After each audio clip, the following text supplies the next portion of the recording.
मैं कि बेवक़्फ़ तो बेमाया हूँ, तेरी चौखट पे चला आया हूँ। आज हूँ मैं तेरा दहलीज़ नशीं, आज मैं अर्श का हम पाया हूँ। तो अल्लाह ताला हमारे तमाम मुसलमान बहन भाइयों का हज कबूल फ़रमाए। उन हाजियों के सदक़े अल्लाह ताला उम्मत मुस्लिमा के हाल ज़ार पर रहम फ़रमाए। अल्लाह ताला हमें नागहानी आफ़तों से महफूज़ फ़रमाए, दुनिया आखिरत की भलाइयाँ अता फ़रमाए। अल्लाह ताला हमारी आखिरी ज़िंदगी को आसान बनाए, आमीन। तो अस्सलाम वालेकुम, कैसे हैं आप सब लोग? उम्मीद है कि सब ठीक होंगे और अपनी फैमिलीज़ के साथ सेफ़ होंगे। अल्हम्दुलिल्लाह मैं भी बिल्कुल ठीक हूँ। आप सबकी दुआ और सपोर्ट का बहुत बहुत शुक्रिया। ये 2 आईडीज़ आशा को बड़ा तंग कर रही हैं जी, क्योंकि ये सच बोल रही हैं और सच आशा से बर्दाश्त नहीं होता।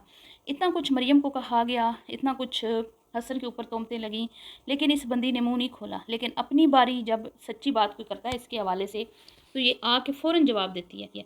और साथ में ये भी कहती है कि हम सब्र वाले हैं। अगर आप सब्र वाली होती तो ना आप उस दिन इंस्टा पे आके अपनी अम्मा को बिठा के गिलास वाला मामला जो है उस पे डिस्कशन करती और ना ही इन 2 आईडीज़ के खिलाफ़ अपने फॉलोअर्स को रिपोर्ट करने का बोलती। तो आज आशा को थोड़ा-सा आईना दिखाते हैं। उसके बाद मरियम की चाची और शायदा से मुलाकात, और इतना सज-धज के आशा मरियम कहाँ जा रही थी, क्या केस फ़ाइल करने जा रही थी खुला का, इस पे भी बात करते हैं। वीडियो को आपने स्किप नहीं करना, चैनल को करना है सब्सक्राइब, वीडियो को करना है लाइक और शेयर। जी, तो सबसे पहले तो मैं आशा को जवाब दूँगी। आशा, तुम अवामी राय को से क्यों घबराती हो? हैं? तुम किसी की आवाज़ को दबा नहीं सकती, किसी की आवाज़ को तुम बंद नहीं करवा सकती। हर एक को अपनी राय रखने का हक है। और ये लोग जो तुम्हारा 25 से 50 मिनट का व्लॉग देखते हैं, तुम्हारी बक-बक सुनते हैं और तुम अपनी मर्ज़ी से फाहिश और आनी पर मबनी गंदा गलीज़ किस्म का कंटेंट शेयर करती हो, तो उसमें तुम ये दिखाती हो कि मेरी सर्जरी कैसे हुई, मेरे मोशन कैसे लगे, मुझे उल्टियाँ कैसे आईं, मेरा कहाँ पे दर्द हो रहा है, कहाँ। कभी तुम जाके बाबा के घर में उधर लेट जाती हो मर्दों के सामने, कभी तुम अपने घर में बेड के ऊपर टांगें खोल के बाजू खोल के लेट जाती हो, तो इस तरह का। और कभी तुम पीने पिलाने की बातें करती हो और कभी तुम नाच गाने की बातें करती हो। बस घुंघरुओं की कसर रह गई है मेरे ख्याल में, वो भी बांध के। तो अब तुमने ना सिर्फ नाचना बाकी रह गया, बाकी सब कुछ तुमने कर लिया। तो तुम ये गंदा गलीज़ कंटेंट दिखाओ तो ठीक है, और इस गंदे गलीज़ कंटेंट को देखते हैं जो लोग, वो अपनी राय का इजहार ना करें, जिनकी वजह से तुम लुक लुक लुक करती हो हैं। जिन्होंने तुम्हें एक छोटे से अंदरून, लाहौर के अंदरून, कहते हैं ना मोहल्ले से, छोटे से तंग से घर में, छोटियों सी गलियों में जहाँ तुम रहती थी, वहाँ से उठा के तुम्हें बैरियर टाउन में पहुँचाया, जिनकी वजह से आज तुम्हारी कोई लुक देखने के काबिल हुई है। ज़रा सा तुम्हारा मुँह जो है, मुँह मत्थे लगने के लायक हुई हो तुम।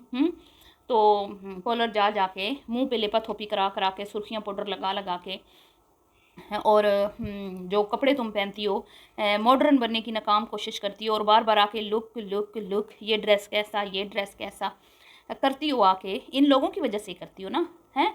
ये लोग तुम्हें ना देखते, तुम्हें व्यूज़ ना मिलते, तो आज तुम उन्हीं सड़ी गली गलियों में बैठी होती। तो अपनी औकात क्यों भूल गई हो? तुम क्या थी?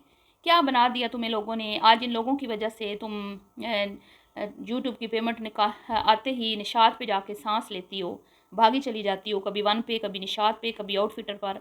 तुम्हारी औकात थी ये? थी ये तुम्हारी औकात? कभी देखा था ब्रांड? जब चैनल्स नहीं थे तुम्हारे। तो अपनी औकात जो होते हैं ना ख़ानदानी लोग, वो नहीं भूलते, लेकिन तुम्हारा तो कोई ख़ानदानी वाला चक्कर है ही नहीं, मुझे नहीं लगता। ना ना ना, बिल्कुल भी नहीं।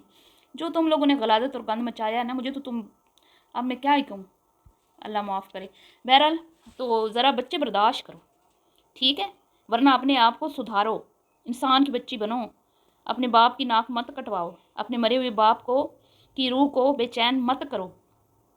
अल्लाह उनको जन्नत में जगह दे, जन्नतों में अल्लाह उनका घर करे। तुम लोगों ने तो कोई कसर नहीं छोड़ी अपने बाप की मिट्टी पलीत करने की, उनकी इज़्ज़त की धज्जियाँ उड़ाने की। तुम ऐसी खुराफाती और बेबाक किस्म की औरतें हो, खुराफाती माइंड की। तुम्हें कोई लगामें डालने वाला है माई का लाल इस दुनिया में आया नहीं है। तो जी, बात करते हैं मरियम की शायदा चची से, और चची से और शायदा से मुलाकात। मरियम साहिबा इतनी उदास क्यों हैं? पिछले 2-3 वीडियोस में उदास हैं या उदासी का ड्रामा रचाया जा रहा है? क्योंकि मरियम साईं जो हैं, बुज़ुर्ग ख़ातून, जब से अम्मा के घर आई हैं तो बड़ा हैप्पी हैप्पी हैप्पी वाला कंटेंट शेयर कर रही हैं, बुज़ुर्ग लेडी। और लोगों ने बनाया तनकीद का निशाना। और दूसरी तरफ हसन जो हैं वो टस से मस नहीं हो रहे।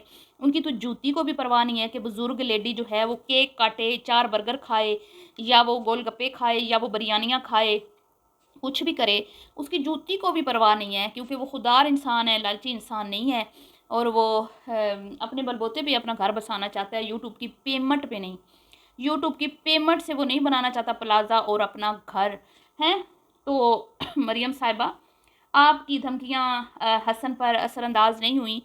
शुरू में आप बड़ी खुश थी, बड़ी लहरा रही थी, बल खा रही थी और उछल उछल के जा रही थी, लेकिन पिछले कुछ दिनों से आपका बूथा जो है वो शॉपर की तरह लटका हुआ है। जैसे किलो के शॉपर में 4 किलो कोई चीज़ वज़न डाल देते हैं ना, तो वो लटक जाता है, ऐसा लटका हुआ है। चाहे वो आशा की वीडियो हो, चाहे वो आमना की वीडियो हो। और कल मोमना की वीडियो में भी तुमको इतनी हैप्पी नहीं लग रही थी। एक क्लिप तुम्हारा उसने बनाया जो तुम तैयार हो के बुज़ुर्ग खाल लेडी कहीं जा रही हो।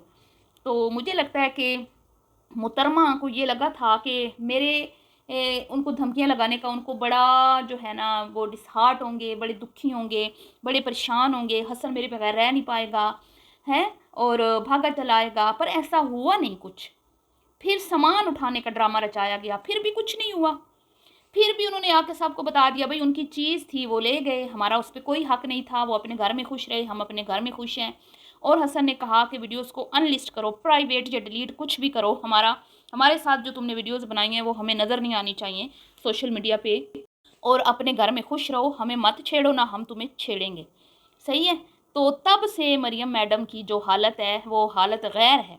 इसीलिए आशा मोहतरमा जो हैं बुज़ुर्ग लेडी की बड़ी बहन, सीनियर बुज़ुर्ग खातून, वो इसको 4 बर्गर खिलाने के लिए मॉल ले गई, इसको घुमाने फिराने के लिए। और वहाँ पर भी इसका बूथा लटका हुआ था, अगर आपने नोट किया हो। और ये इसका जो दिमागी सल्तनत है ना, वो क्या कहते हैं, दिमागी तवाज़ुन, वो थोड़ा सा मुझे खिसका हुआ लग रहा है पिछली 2-3 वीडियोज़ से। और ये बिल्कुल आपे से बाहर हो रही है। इसको समझ ही नहीं आ रही कि मैं कर क्या रही हूँ अपने साथ। मैं मतलब सही जा रही हूँ, गलत जा रही हूँ, जो डिसीजन मैंने लिया है ये ठीक है या नहीं ठीक। तो कंफ्यूज लग रही है, झल्ली सी हुई पड़ी है। इसीलिए कभी गोलगप्पे खाती है, कभी 4-4 बर्गर ठूस जाती है, और साथ में जहर पीने की भी बात करती है कि शायद मुझे सिंपैथी मिल जाए, शायद मुझे थोड़ी सी हमदर्दी मिल जाए जो मुझे नहीं मिली जब से मैं अम्मा के घर आके बैठी हूँ। तो हो सकता है। तो ये बात तो कंफर्म हो चुकी है कि मरियम का दिमागी तवाज़ुन जो है वो थोड़ा सा डिस्टर्ब लग रहा है, और इसको किसी साइकेट्रिस्ट की ज़रूरत है। इसमें कोई शर्म वाली बात नहीं है। इसको चाहिए कि किसी से थोड़ी सी काउंसलिंग करवा ले अपनी, और इसके फ्यूचर के लिए वो बेस्ट रहेगा। इससे पहले कि कोई ये बड़ा फैसला ले, इसको किसी काउंसलर के पास जाना चाहिए, साइकेट्रिस्ट के पास। अब जी इसको लगा था कि शायद हसन को फ़र्क पड़ेगा या ऑडियंस मुझे सिंपैथी देगी, वो तो हुआ नहीं। तो अब जहर पीने की बातें हो रही हैं, शराब पीने की बातें हो रही हैं, और बूथे लटके हुए हैं, बेचारी के होश उड़े हुए हैं। कोई वो कहते हैं ना तरीक़ाकार जो है वो किसी पे जो भी मतलब कोशिश करती है वो नाकाम हो जाता है। तो चची और शादा से इसकी मुलाकात की जो मैंने बात की, इसको याद तो आती होगी। और मैं ये कहूँगी दोस्त दोस्त ना रहा, प्यार प्यार ना रहा, ज़िंदगी हमें तेरा एतबार ना रहा। ये शायदा के लिए मैं कह रही हूँ, क्योंकि ये जो एहसान फरामोश औरत है ना, ये शायदा और चची से मुलाकात के लिए जब जाती थी ना उनके घर, एहसान फरामोश बुज़ुर्ग लेडी, तो आप यकीन करें कि वो इसकी इतनी खिदमतें करती थी बेलौस, बिना किसी लालच के। वहाँ पे जाके कहती थी मैंने ये खाना है, मैं तो बाहर की चीज़ नहीं खाऊंगी, मैं तो बाहर से तो हर कोई खाता रहता है, मैंने तो आपके हाथ की बनी हुई खानी है, मैंने तो आपके हाथ का बना हुआ नाश्ता और मनपसंद नाश्ता। और उनके घर में अपनी अम्मा से पूछती है, अम्मा बताओ, अम्मी बताओ कैसी नींद आई है। तो अम्मी कहती है जैसे यहाँ नींद आती है ना तुम्हारी चच्ची के घर में, ऐसी मीठी नींद मुझे कहीं भी नहीं आती। तो क्या कहती है, यहाँ खामोशी होती है, यहाँ शोर शराबा नहीं होता, इसलिए आपको अच्छी मीठी नींद आती है। जहाँ तुम्हें मीठी मीठी नींदें आती थी, जहाँ तुम्हें इतना प्यार मिलता था। हम देख रहे हैं ना कि वो फैमिली कितनी केयरिंग और लविंग है, अपने रिश्ते निभाने में कितनी वो माहिर है। बाकी ऐसा नहीं हो सकता कि किसी घर में लड़ाई झगड़े ना हो, प्यार जितना मर्जी हो, हर जगह पे तू मैं होती है। सही है, ये ज़िंदगी का हिस्सा है, इससे कोई इनकार नहीं कर सकता। तो हो जाता है कभी सास बहू में, कभी शोर में, बीवी में, हर रिश्ते में कोई कभी ना कभी कोई ना कोई मसला हो जाता है। लेकिन अगर वैसे मैं देखूं तो चची जो हैं, चची मुझे ऐसी लगी हैं, क्योंकि इतनी बड़ी जिम्मेदारी अगर उनके माँ बाप ने उनके कंधों पे डाली है ना कि तुमने माँ बाप का घर खुला रखना है, और नानी दादी वाला किरदार वो अदा कर रही हैं अपनी पूरी फैमिली के लिए। सारे बच्चे वहाँ पर आके स्टे करते हैं और बड़े खुश होते हैं, जैसे नानियों दादियों के घरों में। तो इसको भी वहाँ पे बहुत प्यार मिला और इसको मिलना था। और लोग कह रहे हैं ना हसन इनके साथ रहता है 24 घंटे, इनके साथ वीडियो बनाता है मरियम को टाइम। तो जब मरियम थी तो हसन मरियम के साथ ही होता था, हसन मरियम की वीडियो का हिस्सा होता था। अब मरियम ने खुद अपने पाँव पे कुल्हाड़ी मार के अपना घर ख़राब किया, तो हसन ने तो बोला कि ये खान फैमिली चैनल मेरा चैनल है और इसमें हसन का होना ज़रूरी है। तो इस पे तो एतराज़ बनता ही नहीं है कि भाई ये हसन क्यों आता है। और लोग कहते हैं कि भाई काम नहीं करता 24 घंटे इधर, तो वीडियो सिर्फ जो होती है ना 20-25 मिनट की होती है, तो ज़्यादा से ज़्यादा एक वीडियो को शूट करने में उनको कितना टाइम लगता होगा, 1.5-2 घंटे। तो उसके अलावा वो ज़ाहिर बात है काम ही करता है, ये थोड़ी है कि पूरा दिन वो व्लॉगिंग करता रहता है। तो वो तो उन्होंने एक सोचा होता है कि आज हमने इस टॉपिक पे वीडियो बनानी है, उस हिसाब से वो टाइम मैनेजमेंट कर लेते हैं टाइम की, और फिर उसके हिसाब से वो बना लेते हैं अपनी वीडियो। लोग समझते हैं कि शायद सारा दिन यहीं पड़ा रहता है, और सारा दिन भी यहीं पड़ा रहता था, क्योंकि वो उसकी चाची जो दादी की हैसियत रखती है, उस घर में ही वो ज़्यादा सारे आते जाते हैं। ठीक है, तो ये मैडम भी होती, ये मैडम भी ऐसे ही जाती थी, इसको भी ऐसे ही प्यार मिलता था, इसको भी बहुत प्रोटोकॉल मिलता था, लेकिन इसने उनकी प्यार की कदर नहीं की। ये नकदरी है, एहसान फरामोश है, और ये पछताएगी, लेकिन फिर कोई फ़ायदा नहीं होगा। इसकी बहनें इसको क्यों पैम्पर कर रही हैं? जब शुरू में ये आके अम्मा के घर बैठी है तो किसी बहन ने इसको लिफ्ट नहीं करवाई, यहाँ तक कि आयशा ने भी इसके ख़िलाफ़ वीडियो बनाई और ये कहा कि भाई अगर आप डिसीजन लो तो निभाओ, मैं होती तो निभाती। अब पहले कहती थी कि आदतें मिलती हैं, अब जो है वो अलहदा होकर बैठ गई है, मतलब मुकम्मल उसने सही इसको, इसकी चित्रोल जिसको कहते हैं ना, चित्रोल की।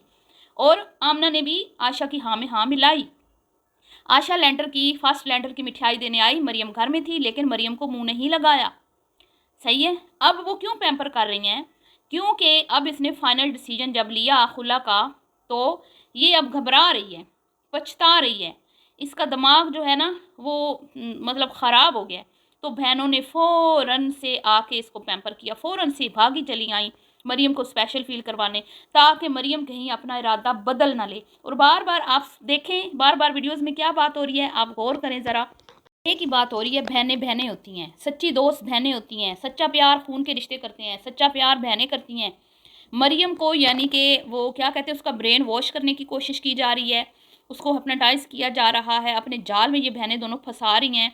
और उस दिन उमैर की हंसी ने सारे पोल खोल दिए हैं कि उमैर साहब जो आमना ने बोला कि मैं अपनी शहजादी बहन को खिलाऊंगी, तो किस तरह वो हंसा इन पर, उसने इनका मजाक उड़ाया, क्योंकि ये शहजादी सिर्फ बातों तक है।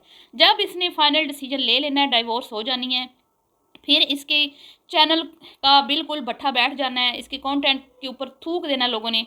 ना इसकी मरियम सॉरी ना इस आमना और ना आशा, इसको कोई भी मुंह नहीं लगाएगा, ना मोमना। ये अब इसका कंटेंट चल रहा है तो ये आके शहजादी शहजादी कर रही हैं। बस थोड़े दिन देख लें आप, उसके बाद होता है क्या, अभी तो पार्टी शुरू हुई है। दूसरी तरफ हसन डेली बेस पर अच्छा कंटेंट डाल के रोज़ाना अच्छे फॉलोअर्स अपने बढ़ा रहा है, और उनको लोग पसंद कर रहे हैं, और उन लोगों की नफ़रत मोहब्बत में बदलती जा रही है। और अनकरीब आप देखेंगे कि वो एक बड़ा चैनल बन के आपके सामने आएगा। और उसके बाद किसी ने मुझे कमेंट किया कि भाई समीना लेके चली गई तो ठीक है, आमना चली गई लेके तो रन मुरीद हो गई, समीना ट्राउज़र पहन ले तो पढ़ी लिखी डिसेंट लड़की है, लेकिन आशा पहन ले तो वो वाहियात है। कपड़ा पहनने से हमने उसको मना नहीं किया, ट्राउज़र पहने कुछ भी, लिबास को कैरी करने का तरीका होना चाहिए। सही है।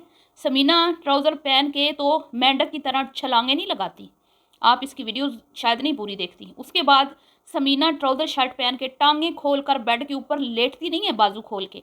तीसरी बात, वो अपने शोहर के साथ वीडियो बनाती है, अपनी शोहर की निगरानी में, अपने शोहर की इजाज़त के बगैर ना किसी से मिलती है, ना किसी से हाथ मिलाती है, ना किसी से बात करती है। उसकी वीडियो में उसका शोहर होता है, और जब शोहर आपके साथ हो औरत महफूज होती है, उसका शोहर उसको तहफ़्फ़ुज़ फराहम करता है। दूसरा, वो दुपट्टा सर पे ले न ले, गले में वो ज़रूर पहनती है। ठीक है जी। तो वो अपने शोहर को लेके गई तो सिर्फ अपना घर बचाने के लिए, और वो बिलाल लेके गया, समीना नहीं लेके गई। बिलाल को अच्छी तरह से पता चल चुका था कि मैं यहाँ पे रहा तो मेरा घर कभी भी नहीं बनेगा, क्योंकि आशा मैडम ना तो आमना के साथ किसी को देख सकती हैं और ना ही बिलाल के साथ, उनको आमना और बिलाल अकेले चाहिए। ठीक है, इसीलिए आजकल वो उमैर से भी उकताई हुई नज़र आती है, जो शुरू शुरू में जीजू जीजू करती थी, आज वही जीजू उसका सबसे बड़ा दुश्मन बन चुका है। इसी तरह समीना भी उसकी सबसे बड़ी दुश्मन है। यहाँ तक कि आमना के घर काम करने वाली नूर भी उसकी दुश्मन है, क्योंकि आमना उससे प्यार मोहब्बत से रहती है। ठीक है, आमना का प्यार वो किसी से शेयर नहीं कर सकती। वो नहीं चाहती कि मेरे अलावा आमना किसी को स्पेशल फील कराए या किसी को प्यार दे। ठीक है। और आपने कहा कि बिलाल चला गया, तो बिलाल यहाँ से चला गया फिर भी अपनी जिम्मेदारियां निभा रहा है। अपने भाई अली को अपनी बहनें और माँ सौंप के गया, अपने घर में बिठा के गया और वहाँ बैठकर भी उनकी हर ज़रूरत को पूरा कर रहा है। दूसरी तरफ और उसने अपने घर में अपनी माँ बाप के साथ जॉइंट फैमिली में एक अच्छा खासा टाइम गुजारा है। ठीक है। आमना की तरह एक महीने के अंदर अपने शोर को लेके समीना जो है वो उड़न छू नहीं हुई थी। अपनी अम्मा के घर समीना ने डेरे नहीं जमाए थे कि जब तक मुझे अलहदा नहीं करोगे मैं आऊँगी नहीं। और रन मुरीद इस तरह है आपका उमैर भाई, क्योंकि आमना कमा रही है और उमैर साहब बैठ के खा रहे हैं, प्लाजे बना रहे हैं। बल जबकि दूसरी तरफ बिलाल अपनी मेहनत करता है, समीना अपनी मेहनत करती है। दोनों एक दूसरे के साथ चल रहे हैं, दोनों एक दूसरे की रिस्पेक्ट करते हैं, कदर करते हैं। पता चलता है कि वो एक कपल है। और उनकी वीडियो देख के फील होता है कि शोहर शोहर है और बीवी बीवी है। शोहर का बीवी पर कंट्रोल है। ठीक है जी। जबकि ये जो ख़वातीन हैं इनको तो इनके अपने सगे भाई भी कंट्रोल नहीं कर सकते, शोहर क्या कंट्रोल करेंगे। ठीक है।